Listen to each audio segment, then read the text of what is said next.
Começa agora, Abominável Podcast, com Dani Taranha e Rodrigo Ramos.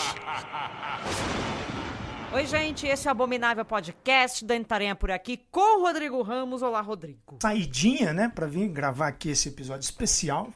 Pois é, brasileiros, vocês já sabem aí qual é o tema de hoje. E é um pouco assustador, né? A gente vai entrar aqui em detalhes a nossa opinião sobre isso. Antes de qualquer coisa, apoia.se/Abominável Podcast. Nosso apoia-se. Vai lá, participe, ajuda a gente a manter este programa no ar.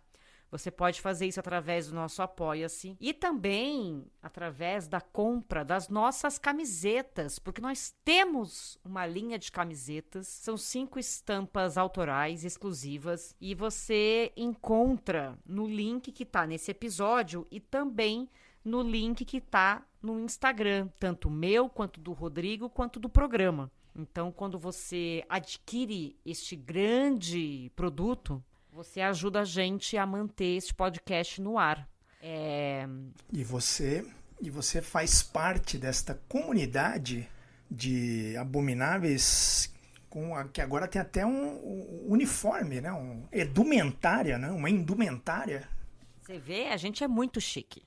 Mas vocês têm que comprar, entendeu? Que eu já reclamei aqui no episódio passado que vocês não estão comprando, vocês têm que comprar a camiseta. Senão vai ficar difícil pra nós aqui, tá legal? Aproveita que tem Natal, amigo secreto, você já compra, já faz ali, é barato mesmo, então você já garante o presente. Fica essa grande dica aqui pra vocês, tá, meus queridos? Vamos lá, vamos falar de Tremembé. A gente não ia falar, mas daí a gente pensou e falou, vamos falar. É porque cada hora sai um negócio, né? Sai uma consequência dessa grande série brasileira. E as consequências são piores. Cada vez que eu ouço falar dessa série, eu não assisti, já vou tirar o elefante da sala. Eu não assisti, não irei assistir. Mas todo mundo que eu vi comentando, tirando os telespectadores, né? Tô falando assim da mídia, a mídia, questiona a abordagem utilizada para essa série. Eu gosto de produções de true crime. Eu sou uma pessoa que consome esse tipo de produto. Mas eu acho que existe um jeito de você fazer o bagulho. Nisso, os americanos estão a 1000 anos-luz, né? À nossa frente. E mesmo assim, eles ainda derrapam em algumas coisas. Até porque lá é a terra dos psicopatas. É que, na verdade, no Brasil tem bastante, mas não é catalogado aqui. Ou não era, né? Agora parece que estão começando a fazer o óbvio. Mas, enfim. Nós não tivemos aqui no Brasil o que rolou nos Estados Unidos, que foi um departamento, né, do FBI voltado para esse tipo de coisa. Isso foi mostrado na série Mindhunter. E, enfim, vocês já conhecem a história. Que é uma obra inspirada por true crime com uma abordagem interessante. Então, assim, eu acho que existe uma forma de você fazer. E essa forma não é a forma que foi mostrada em Tremembé. Eu assisti e eu vou contar pra vocês a minha percepção. Na parte de ficção, é muito boa. O elenco tá ótimo, os atores, as atrizes, a direção ali, né, das cenas, caracterização, tudo isso não tem nem o que dizer. Tá tudo muito bem feito mesmo. A qualidade visual, ela é boa, né? Ela é alta. Agora a gente vai falar do tom do negócio. O tom é o que me incomoda. Que se fosse uma série ficcional, seria legal. Eu fiquei incomodada com a série. O tempo inteiro que eu assisti, eu fiquei incomodada. Porque eu ficava me questionando, eu quero realmente saber o que Suzanne von Richthofen fez na cadeia? Então, e aí esse é um ponto, né? Porque aparentemente, pelo que eu andei vendo, assim, nem é o que ela fez na cadeia, né? A galera inventou uns negócios, e aí você vai inventar. E é esse que é o meu ponto, por isso que eu não vi ainda. Não vi, talvez eu não veja. Se você vai inventar, por que você pegou histórias de pessoas vivas que cometeram crimes recentes? Que, por exemplo, né, eu sou uma pessoa que acredita na ressocialização. Eu sou a favor da ressocialização. Eu acho que é para isso que serve a cadeia. Né? A pessoa cometeu um crime, ela vai lá, deveria funcionar dessa forma. E aí você tem pessoas que estão saindo, que já cumpriram as suas penas, que já estão tentando, né? Porque se você não ressocializa um criminoso, ele comete outro crime. É assim que funciona. E aí a pessoa tá lá, tá tentando se reerguer e tal, e aí você vai jogar tudo isso na tela de novo, assim, e fazer um oba-oba em cima disso. Eu acho um desserviço, e eu achei o tom, assim, eu vi algumas coisas, tipo, de musiquinha que entra, uma trilha sonora bizarra, meio engraçadinha, assim, que entra nas coisas, umas cenas, né? A hora que eles mostram a Suzane, entra aquela música. Eu sei que eu sou bonita e gostosa. Nossa, qual é a lógica disso? Talvez seja uma crítica, mas eu não acho que o povo brasileiro entende isso. Porque a gente vê na internet que as pessoas não entendem ironia. Não entenderam. Eu vi um post do Prime Video recente, assim, e nos comentários ninguém entendeu. As pessoas não entendem. Então, mas aí é uma coisa que a gente, né, eu não vou colocar isso na costa só nas costas só do espectador. Porque me pareceu que se foi a intenção de fazer um comentário ácido, uma ironia, criticar esse consumo do true crime como se fosse uma novela mesmo, né? Porque tem gente que sabe da vida, sabe tudo da galera, assim, que eu acho estranho, né? Como tem gente que realmente sabe na ponta da língua, assim, os pormenores da vida de um monte de assassino. Se era essa a ideia, o conteúdo tem que estar alinhado com a forma. E não é o que aconteceu aqui. Sabe, é a mesma coisa que, por exemplo, você tem... Eu gosto de citar isso, não tem nada a ver com terror, nem com o tema aqui, mas, por exemplo, a gente tem o Watchmen, do Zack Snyder. O texto original dos quadrinhos do Alan Moore, ele é uma crítica aos super-heróis. O Alan Moore não gosta de super-heróis, então ele escreveu um quadrinho criticando, botando defeitos, né, falhas, colocou eles todos como pessoas perturbadas. Aí vai o Zack Snyder e pega esse texto e usa câmera lenta, ângulo de baixo para cima, sabe, que endeusa esses personagens, sendo que o texto estaria criticando. E aí quando você usa uma forma de contar, de interpretar esse texto, que é oposta, assim, que elas não conversam, gera um barulho. E eu acho que essa série, né, não assisti, mas eu vi os trailers, vi um monte de crítica, assim, a impressão que eu tenho é essa. Eu tô falando aqui porque eu não vi, mas me julguem. Mas a impressão que me deu é essa, assim, há uma intenção, mas a forma e a maneira como foi feito não conversa com essa intenção. Eu acho que não conversa. E me incomodou mesmo. Me incomodou porque quando você geralmente assiste um especial de true crime, eles mostram o lado psicológico da coisa, né? Como a pessoa reagiu, o que pode estar por trás disso. O outro lado, que é sempre muito bom mostrar.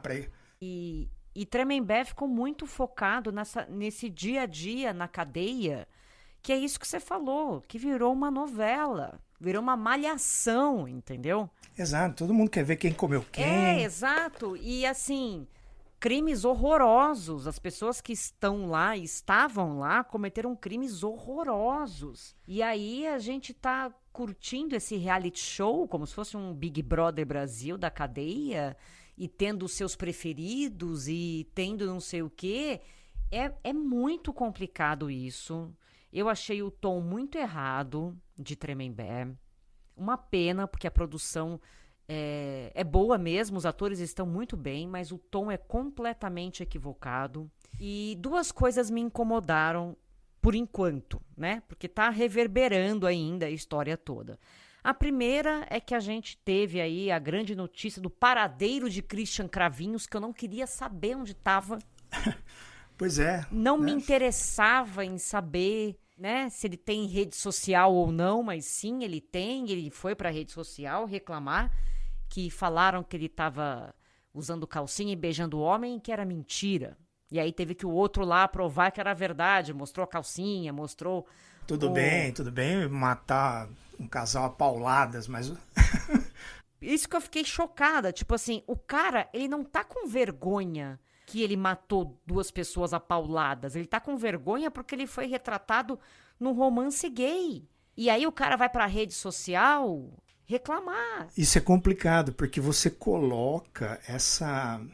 que a gente já é um dos países que mais cometem crimes contra gays, né? Contra a comunidade LGBTQIAP+. E aí você tá vendo o barulho que isso gerou, assim, como isso está atrelado a coisas muito mais profundas que a série não levou em conta, assim, sabe? Você pegar, olha, pra galera é muito pior você ser gay do que matar uma pessoa, tipo, pra muita gente. Sim, até porque você matar uma pessoa, você é o machão, né? Você é o cara que encara o serviço. Na verdade, você é Você se entregar ali na solidão, se relacionar afetivamente com alguém que está na mesma situação com você, nossa, que absurdo. E aí até ouvi um comentário no Twitter que ele é tão absurdo, mas ele é tão absurdo que ele podia ser real. Que a pessoa comentou assim... Tava na hora, a pessoa comentou assim, eu sou contra divulgar imagens de cadáveres, mas tá na hora de alguém jogar na rede a cabeça do Manfred e da esposa dele, pro povo lembrar o que a vagabunda da Suzane von Richthofen mandou eles fazerem. Porque assim, as pessoas esqueceram o que aconteceu? Ou acham ok, porque não foi ela que matou, foram os dois... Então, mas é para isso que serve quando você vai fazer uma série, um documentário, você mostrar um outro lado.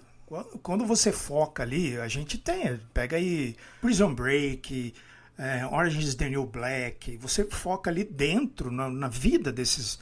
Tinha aquela outra que era uma da HBO, que é boa pra cacete, Oz, que você foca só na vida dos detentos ali, você acaba gerando uma empatia, né, do público.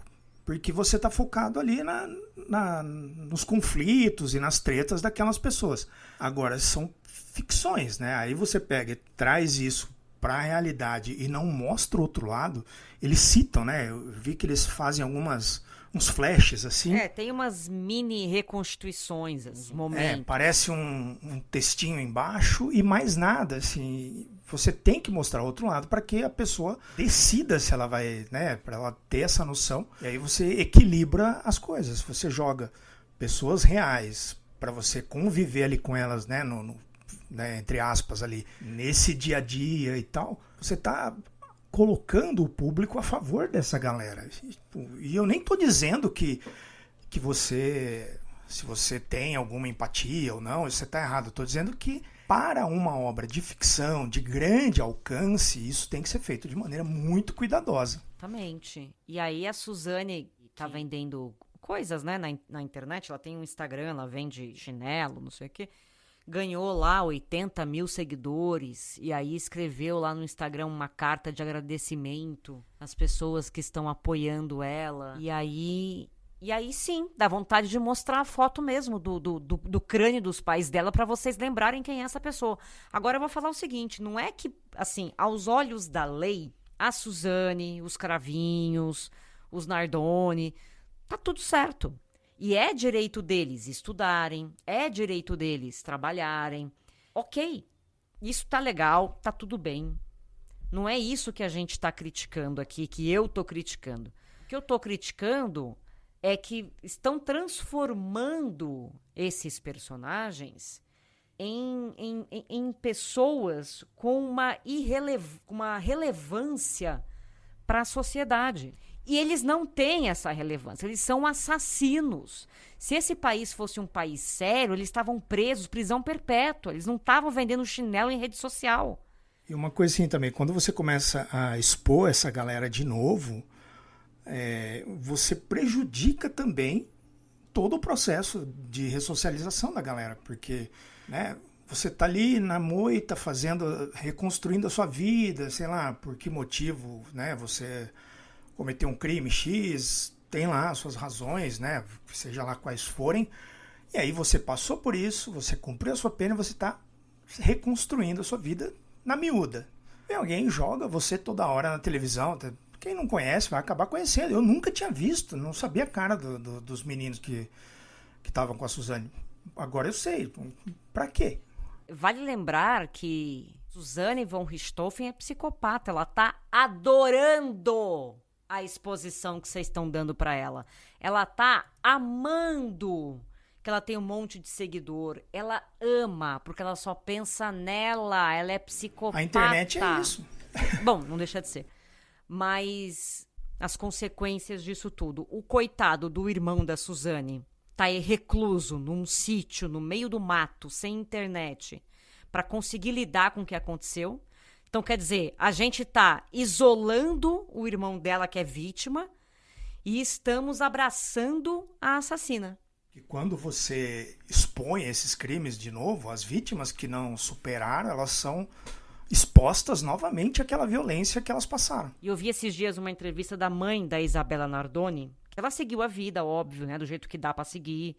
Ela casou de novo, ela tem 2 filhos. Ela falou que o filho mais velho dela já tá, infelizmente, tendo contato com algumas coisas, porque o coleguinha da escola comenta, né? Enfim, é um caso público. Então não tem como uma hora essa criança vai se deparar com a verdade. Talvez muito cedo, né? Talvez não seja o momento, mas vai fazer o quê? Aconteceu.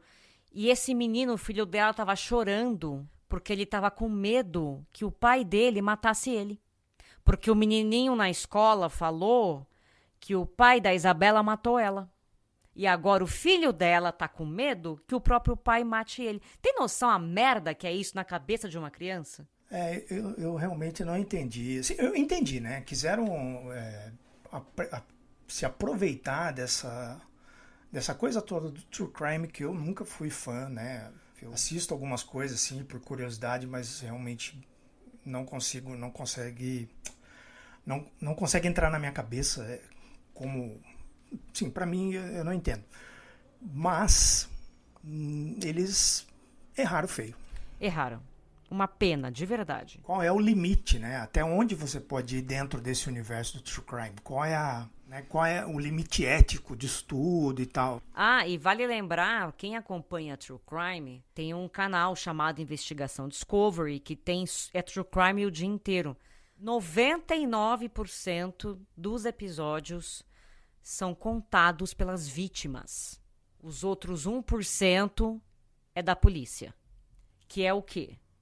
Para você enxergar o lado certo da história.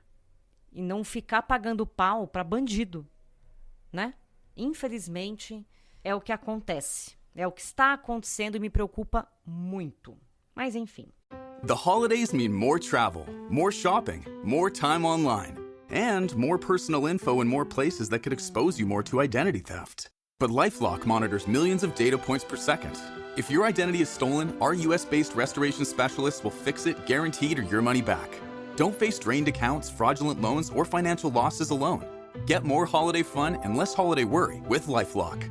Save up to 40% your first year. Visit lifelock.com/podcast. Terms apply.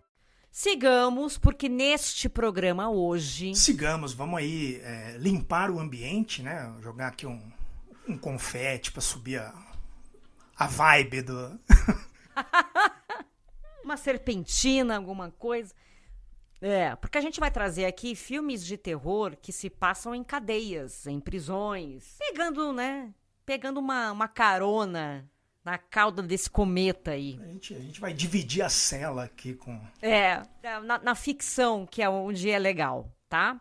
E aí, de menção honrosa, a gente separou 3 aqui pra vocês. A primeira delas é Reanimator, Fase Terminal. Esse filme de 2003, que pra quem não lembra ou não sabe, se passa numa prisão. Por quê? Porque o Dr. Herbert, depois do que aconteceu no massacre na universidade 13 anos antes, né? Ele tá preso e ele continua fazendo suas pesquisas sobre reanimação. Reanimação é uma palavra ótima. Dentro da cadeia. Aí ele tá lá trabalhando, né, do jeito dele. Só que aí muda, entra ali, a equipe médica da cadeia muda, né? Entra um médico ali e ali ele vê a possibilidade de continuar fazendo os seus experimentos, digamos assim, de formas improvisadas, como essa franquia gosta de mostrar, né? Então fica essa dica para vocês aqui, Reanimator, fase terminal. A segunda dica, menção honrosa, é a Centopeia Humana 3, de 2015, que é um filme que a gente nem gosta de indicar para vocês. Vai aí pros corajosos, que, meu né? Deus do céu, mas vai que você quer ver, né? Esse aqui se passa num presídio americano, onde o diretor do presídio tem a brilhante ideia de usar a centopeia humana como método de controle dos presos. Porque uma vez que você tá amarrado no fiofó do coleguinha, é difícil você fazer uma rebelião, né? Então, assim, grande ideia desse presídio. Eu lembro que o cartaz desse filme é uma fileira gigante. Gigante, eu não sei, 400, 500 pessoas, eu não lembro. Meu Deus, a que ponto chegamos? Pois é, foi feito esse filme, ainda bem que parou no terceiro. E a nossa última menção honrosa vai pro filme, pro Poço. Filme de 2019, teve a continuação, que é uma bela porcaria. Assista se quiser, por sua conta e risco, mas o primeiro filme eu achei interessante, que é aquela prisão vertical que as pessoas ficam ali, né, em suas celas e no meio tem esse elevador, digamos assim, e a comida ela vai descendo e tal, e para fazer realmente uma alegoria aí sobre desigualdade. Nada sutil, né? Uma alegoria nada sutil. Sobre desigualdade, desespero humano, sobrevivência, entre outras coisinhas. É interessante esse filme. O primeiro eu achei legal. Aí, como tudo faz sucesso, querem fazer continuação, né? E aí teve a continuação que eu acho que vocês podem pular. Podem pular essa daí. Pula o poço, não no poço. Veja bem, não é pula no poço, é pula o Poço 2. E aí separamos também 3 filmes, 3 Rodrigo, pra dar de dicas aqui pra você. Você começa, Rô? Eu vou começar com um filme que eu adoro, que se chama Duro de Prender. Aí você imagina, que nome horroroso. E a explicação é pior ainda. Porque o filme original é Prison, simplesmente prisão. Filme lá de 1987, dirigido por Renny Harlin, que é responsável também por Duro de Matar 2. E aí o brasileiro, esse povo criativo, achou de bom tom chamar Duro de Prender. E o cara dirigiu Duro de Matar 2, não é nem o 1, sabe? Não é nem uma boa relação. Mas infame, como diziam os franceses. É um filme, eu gosto bastante desse filme aqui, ele tem um elenco massa, que é o Viggo Mortensen, Tom Everett, o Kane Hodder, né, que foi o Jason em vários filmes aí. Tem o Lane Smith, que eu acho um baita ator, que foi o Perry White da série Lois and Clark lá dos anos 90. E aí, esse filme se trata de uma prisão que está sendo reformada. Ela vai ser reaberta. Então, as equipes chegam lá para limpar, para reformar tudo. E eles acabam encontrando um lugar escondido onde ficava a cadeira elétrica. E a cadeira elétrica ali estava emparedada, sabe? Quando não mexe aqui, né? Tá tudo fechado, emparedaram ali e tal. E aí, conforme as coisas avançam e tal, eles acabam descobrindo que ali, né, depois, lá em 1964, o filme se passa em 87, lá em 1964, houve um erro ali de julgamento e assassinaram, né, condenaram um homem inocente à morte. E esse cara é o Kane Hodder, né, que é o que fazia o Jason. Encobriram tudo e tal, fecharam ali e ninguém nunca mais tocou nesse assunto até que essa cadeia vai ser reaberta, reinaugurada. Os presos estão chegando, os funcionários estão chegando, eles abrem essa câmara ali onde estava a cadeira elétrica e o espírito vingativo desse homem que foi condenado à morte inocente, por um erro, né, um erro de julgamento, sai tacando terror ali e tal. E eu acho esse filme bem legal. Ele é claustrofóbico, né, se passa dentro de uma cadeia e tal. Tem uns efeitos datados ali dos anos 80? Tem, né? Principalmente quando vai mostrar eletricidade, que é aqueles raios desenhados no filme, assim, que é feio.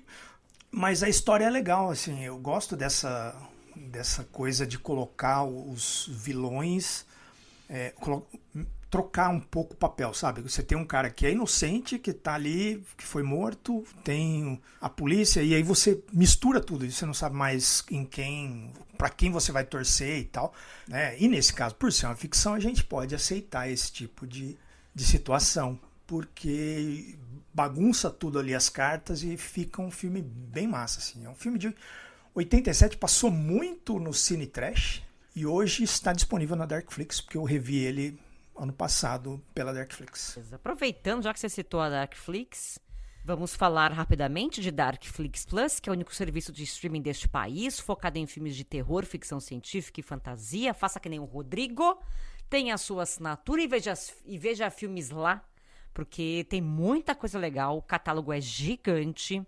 E essa semana entrou aquele Gótica com a Halle Berry, sabe? Puta, eu gosto desse filme, sabia? Eu nunca vi. Você nunca viu? Depois você assiste. Entra lá pra ver. Você pode acessar pelo celular, tablet, computador, notebook, aplicativo, pela Claro TV. Dá pra você enfiar na televisão ali e ficar bonitão e bonitona assistindo um monte de filme de terror. Todo dia entra um filme novo na Darkflix Plus. E o valor é R$ 9,90 por mês, que é um valor coerente com a realidade do brasileiro. Tá? O único serviço de streaming que é coerente nesse país, nesse planeta, vamos falar a verdade. E você acessa e pega todas as informações em darkflixplus.com.br. Vai lá que é sucesso. Vê esse Gótica depois. É com a Halle Berry, no elenco tem a Halle Berry, tem o Robert Downey Jr. e a Penélope Cruz. E vale a pena comentar que na Darkflix não tem anúncio. Ao contrário daquela merda do Prime, fui assistir não sei o que no Prime, fiquei puta com aqueles anúncios. Nossa, da HBO é pior ainda. Da HBO passa, a cada 10 minutos tem um anúncio. Eu acho curioso que tem um comercial de cruzeiro lá, um cruzeiro VIP, não sei o que. Foi meu amigo, eu tô pagando a HBO com um anúncio. Eu não sou seu público. Que vou nesse... Eu não fico... Não sou o público-alvo desse seu iate aí. Jogou fora esse dinheiro aí da propaganda. Eu vou falar, meu primeiro aqui, é um filme de 2017, bem curioso, chamado Death House. Do que se trata? Temos aqui 2 agentes do FBI que visitam a Death House. O que é a Death House, que dá nome ao filme? É uma prisão subterrânea de segurança máxima, onde os piores criminosos são enviados. Então só tem gente bacana, só tem gente legal lá dentro, né? E aí os agentes do FBI estão conhecendo a Death House, aquela coisa toda. Rola um apagão, alguém não pagou a conta da Enel. E aí esse apagão libera, né? Porque é tudo automatizado, né? As celas, né? E aí uma vez que acaba a luz, acontece lá uma pane elétrica, abre as celas, os prisioneiros então conseguem sair e aí vira um pega pra capar.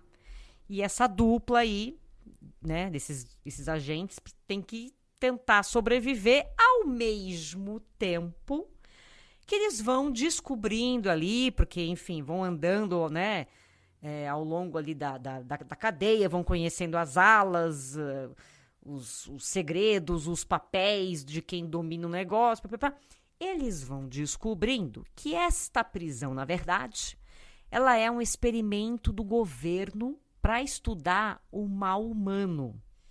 E vai indo para um lugar, bicho, que é meio sobrenatural, inclusive. Sim, e é curioso que esse aqui é o tremembé do terror, né? Que a gente tem aqui no elenco desse filme o Bill Moseley, o Tony Todd, a Adrienne Barbeau, que faz o Nevoeiro... Nevoeiro não, Bruma Assassina. Nossa, eu misturei aqui.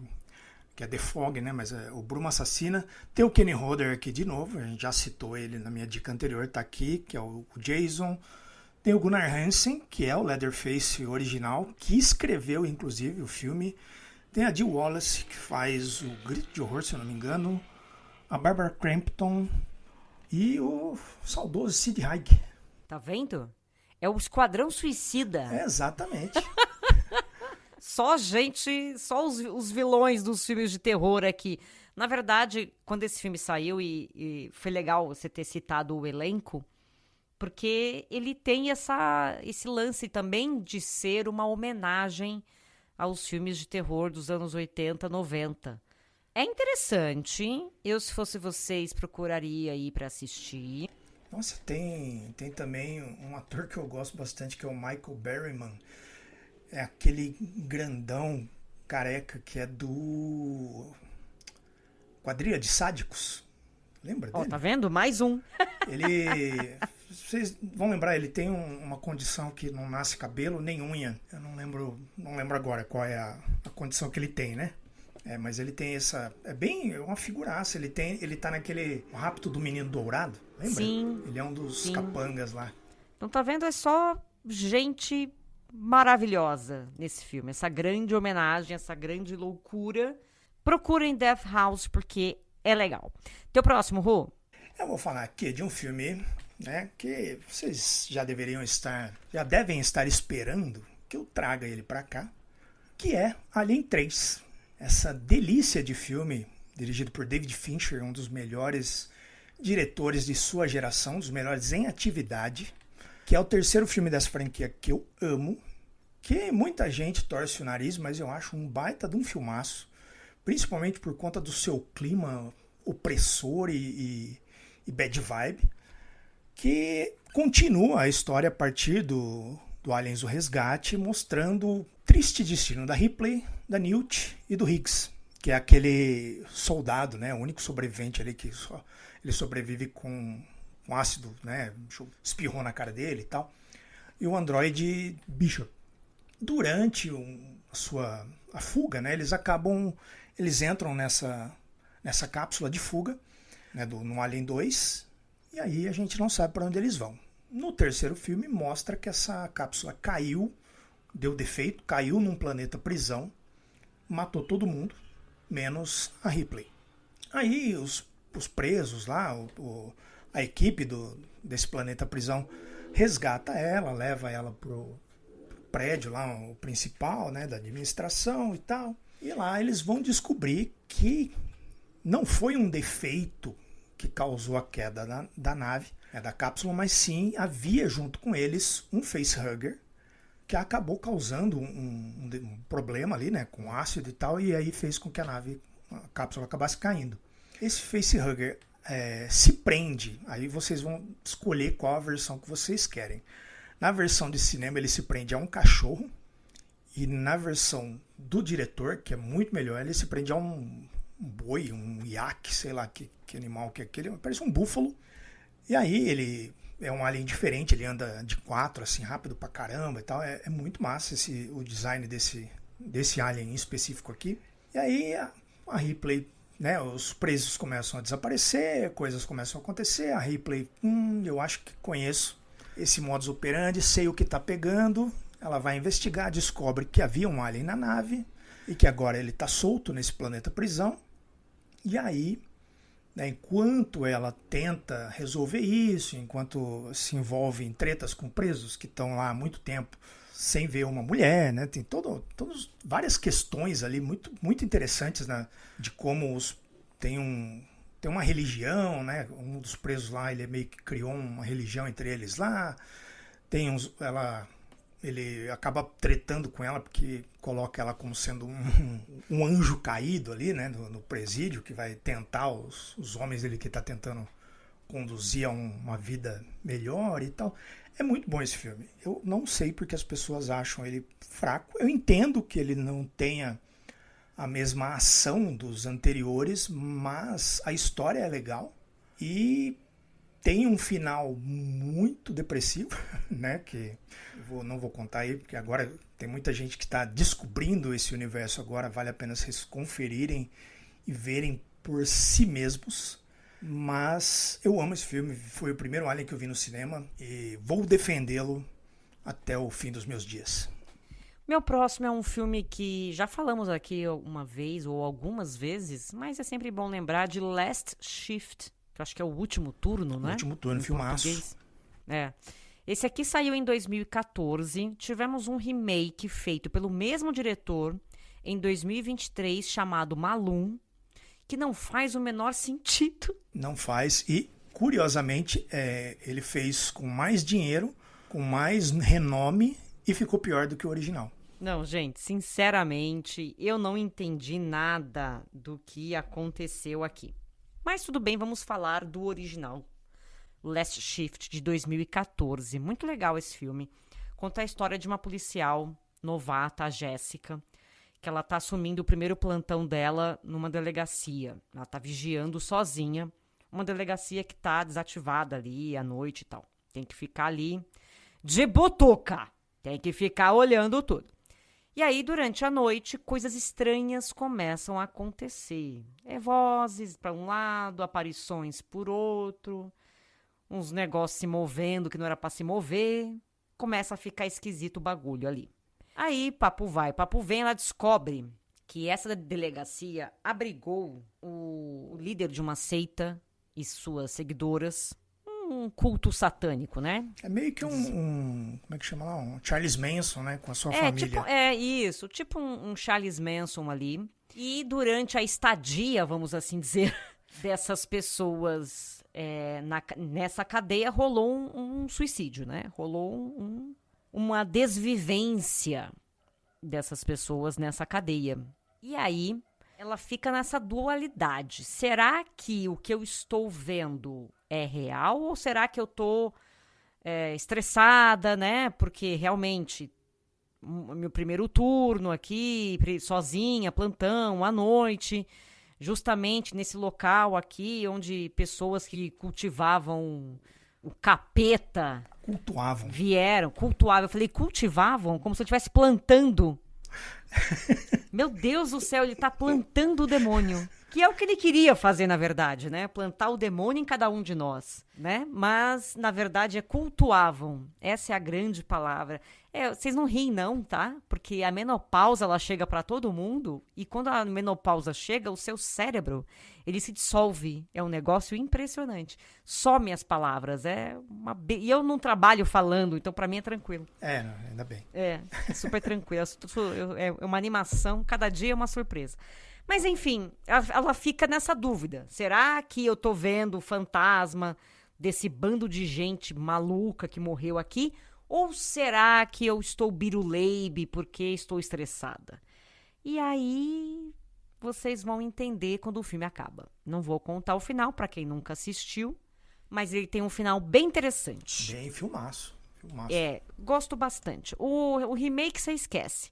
Vai nesse daqui que é sucesso. E teu próximo, Rô? Eu vou trazer aqui uma série de TV nacional lá de 2016 chamada Supermax, né? É uma série que prometeu aí revolucionar, né, alguns elementos ali da nossa teledramaturgia, mas infelizmente não revolucionou muita coisa.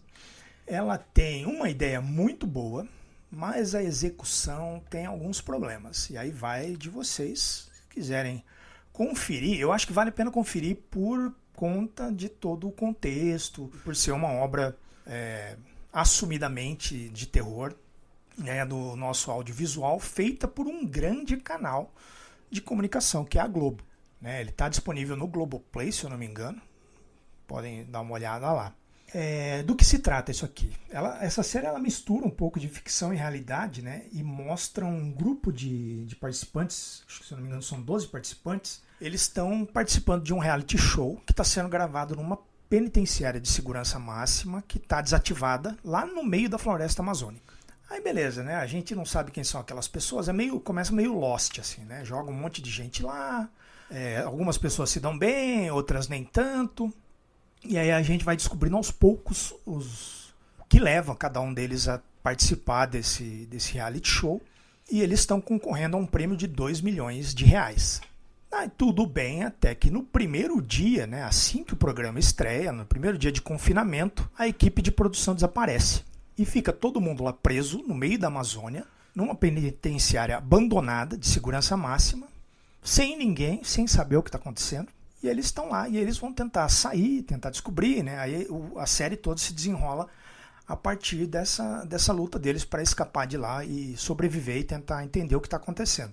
Aí a gente vai vendo que cada um, né, tipo, tem os bonzinhos, tem os que são malzinhos e tal, mas no final todo mundo ali não presta. Cada um cometeu um crime diferente e eles estão ali por algum motivo. Tem um elenco muito pitoresco, tem a Mariana Ximenes, tem a Cleo Pires, né, que não é mais Cleo Pires, né, agora é só Cleo. Eu acho que isso foi um problema da série, eu acho que podiam ter colocado atores menos marcados, né? Eu acho que funcionaria melhor. Mas é uma série... Eu assisti todos os episódios, achei... Tem pontos altos, tem pontos baixos, como a maioria das séries. Mas aqui ela tem um problema que me incomodou, que ela tem 1, 2, 3, 4, 5, 6, 7, 8 roteiristas. E ao contrário da maioria das séries onde a gente pega... um roteirista escreve um episódio, um roteirista escreve outro episódio... Aqui eles fizeram aquele esquema de sala de roteiro. Então são 8 pessoas escrevendo a mesma história. Isso nunca vai dar bom, gente. A sala de roteiro ela é super normal, mas ela existe de verdade e ela é até necessária, mas talvez com algum direcionamento no específico, né? Uma revisão. Na teoria seria o quê? Um revisor apenas, né? Para pegar tudo. Eu não sei como é que funciona. Eu não sei também, mas eu acho que aqui ficou muito solto, né? Eu falei que não ia dar certo, mas do jeito que foi feito aqui parece que ficou muito solto. Parece que cada um tinha uma ideia e essas ideias foram enfiadas na trama, assim, e fica bem claro, né? Os pontos diferentes ali. E tem aqui gente boa, né? Tem o Denison Ramalho, tem a Juliana Rojas, o Ravel Dracon, sabe? Uma galera conhecida ali do meio da ficção e do horror nacional.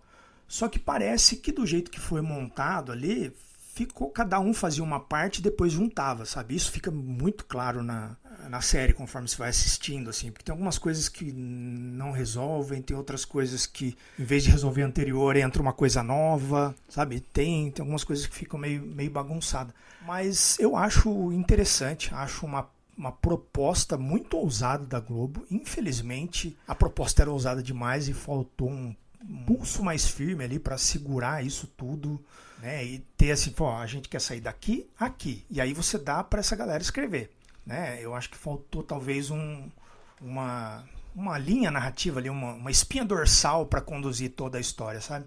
E tem algumas coisas de CGI que não... CGI da Globo, assim, meio Hans Donner, que complica um pouco. Mas vale a pena, gente. Eu tô falando aqui, né, dos problemas, mas ela é legal pelo cenário, pela proposta, pelo clima, né? E por juntar um monte de gente boa para fazer uma série assumidamente de terror num grande canal que passava depois da novela, aquela Verdade Secreta, se eu não me engano.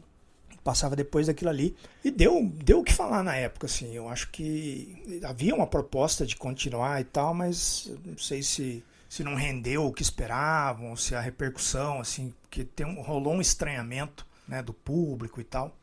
Mas ela foi indicada a vários prêmios, assim, então tinha potencial. A minha última dica é um filme que já mencionei aqui um tempo atrás, não porque eu gostei demais dele, mas porque cabia no tema, e eu vou fazer isso de novo, porque ele divide opiniões. Ele divide opiniões na internet, Rodrigo. Aí sim, eu gosto de polêmica. Polêmica! Eu tô falando de Nefários, de 2023, esse filme.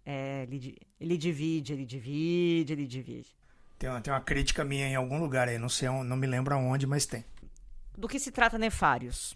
Tem um cara que tá preso, ele é um serial killer, e ele tá indo ele foi condenado a pena de morte, né? E ele chegou o dia da execução dele. Só que, antes, ele deve passar por uma última consulta com um psiquiatra. Porque a gente é ótimo, né? Eles precisam atestar se o cara era maluco ou ele tava são quando ele cometeu os crimes. Porque, segundo a lei deles lá, se você é uma pessoa que não pode ser julgada pelos seus crimes porque você tem algum transtorno, algum problema mental, você não pode ser condenado à morte, né? Você tem que ser encaminhado para tratamento e tal. Você fica na prisão perpétua, mas de outra forma, né? Você não é morto na cadeira elétrica ou em qualquer outra forma de pena de morte lá, né? Que cada estado também tem uma. Enfim, chega esse dia, o psiquiatra que atendia ele pega a vida e morre, se mata. Você fala, nossa, querido, o que tá acontecendo? É chamado um outro psiquiatra para testar o sujeito. Aí chega lá o doutor, como é que ele chama? James. O Dr. James chega lá e vai conversar com o Edward, que é este serial killer. Então, o filme, basicamente, ele é feito na sala ali da cadeia, né? Onde tá o psiquiatra e o preso, o criminoso, o serial killer, conversando. E aí, eles estão trocando uma ideia e o Edward fala que ele, na verdade, está possuído por um demônio chamado Nefarious. Que ele cometeu o que ele cometeu por conta de possessão demoníaca. Lembrei do casal Warren. Piadinha aqui, hahaha. Olha, eles voltando ao nosso programa. Se vai, é capaz que acreditasse, é capaz que tirasse da cadeia ainda. E aí, ele, enfim, rola essa entrevista, o filme inteiro praticamente é a entrevista dos dois. E o Edward, que é o serial killer, ele fala como se ele realmente fosse o demônio, ele descreve crimes, ele faz previsões, ele fala da vida pessoal do médico, que ele nunca tinha visto na vida dele, o médico fica cabreiro e fala, eita, o que tá acontecendo? E aí, então, fica essa situação de merda, porque ao mesmo tempo que o médico pensa... Como é que esse cara sabe disso? Como é que esse cara, né, tá contando essas coisas? Ele pensa, ele é um serial killer, ele precisa cumprir a pena dele. E aí, o filme vai para um lado que eu não posso contar, mas a gente tem a nossa resposta. Não é aquele filme que fica no ar, sabe? Assim, que deixa aí para você entender o que você quiser, se era possessão mesmo... ou se não era. O filme, ele explica isso. Até porque esse filme tem um objetivo muito claro, né? Não vou citar aqui, para também não estragar a surpresa de vocês, mas é um filme, como que eu vou dizer? É um filme religioso. É um filme religioso. É um filme religioso. Ele é conservador. É um filme religioso, conservador. Ele coloca algumas coisas como crime que... em pleno 2023, né, eu acho.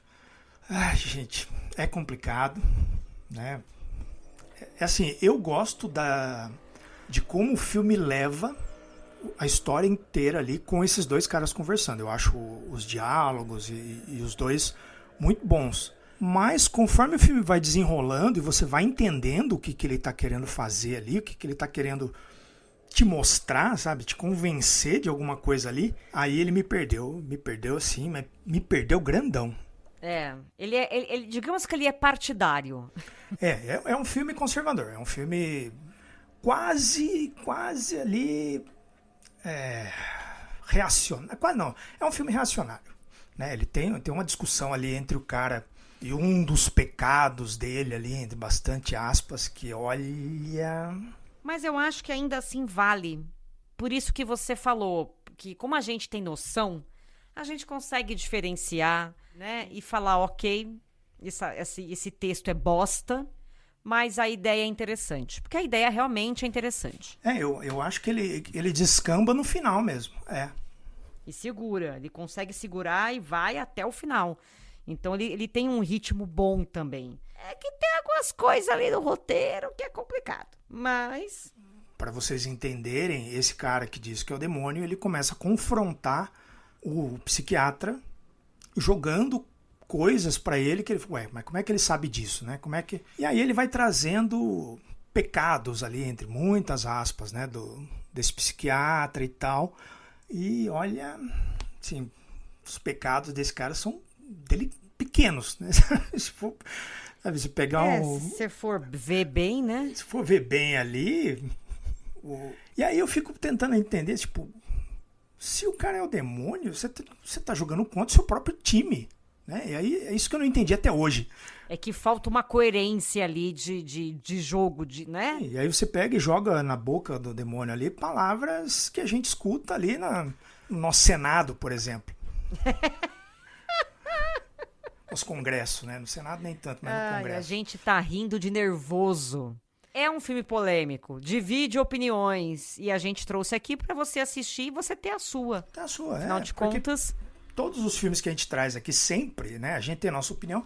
Às vezes a gente traz filmes que a gente não gosta tanto, mas que se encaixam no tema, e nunca é para que você não assista, né? Você assiste, se você gostou da sinopse, do que a gente falou aqui, você assiste e chegue à sua própria conclusão, que é fundamental. O que a gente quer que você pense, Suzinho. E é isso, acabamos aqui. Cumprimos a nossa pena. Exatamente, cumprimos a nossa pena. Tá tudo certo. Nos encontramos semana que vem em mais um Abominável Podcast. Lembrando que tá acabando o ano. E as nossas tradicionais listas de melhores e piores filmes do ano vem aí. Vem aí, hein? E vem a cavalo, hein? Vai vir galopando, então aguardem. Isso foi um spoiler do provável pior filme do ano da minha lista. Eu vou guardar esse suspense. Um beijo, meus queridos. Beijo, Rô. Beijo. Abominável Podcast. Siga-nos no Instagram, @Abominável Podcast.